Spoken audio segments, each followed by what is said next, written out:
আবু হুরায়রা রাদিয়াল্লাহু তাআলা আনহু বলেন, রাসূল সাল্লাল্লাহু আলাইহি ওয়াসাল্লাম বলেছেন, সালাসু দাওয়াতিন মুস্তাজাবাতুন লা শাক্কা ফিহিন্না।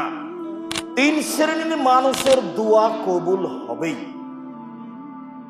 এক, দাওয়াতুল ওয়ালিদ, বাপ মায়ের দোয়া। দুই, দাওয়াতুল মুসাফির, মুসাফিরের দোয়া। তিন, দাওয়াতুল মাজলুম, মাজলুমের দোয়া।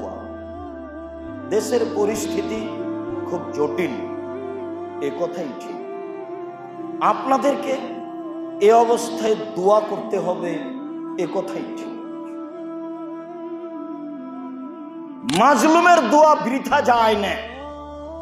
জালেম মাজলুম বিবেচনা করেই আল্লাহকে বলতে হবে, এ কথাই ঠিক।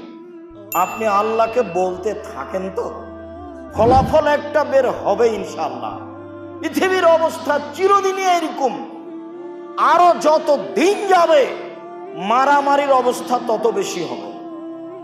আল্লাহ রাসূল বললেন, পৃথিবী ধ্বংসের চিহ্ন হলো ওয়াকফুল হারাজ, হারাজ বেশি হয়ে যাবে। সাহাবীগণ বললেন, মাল হারাজ, হারাজ কি জিনিস? তখন আল্লাহ রাসূল বললেন, আল কাতল, মারামারি। যা দেখছেন আরো দেখা যাবে, পরবর্তী যারা আসবে এমন হয়ে যাবে। রাসূল সাল্লাল্লাহু আলাইহি সাল্লাম বলছেন যে কাইফা বিকুম বিজামানিনা ইয়াকুতুবু হুসালাত মিনান নাস, সেদিন তোমাদের কি হবে, যুগের কি হবে। যেদিন তোমাদের কি হবে সেদিন যুগের কি হবে।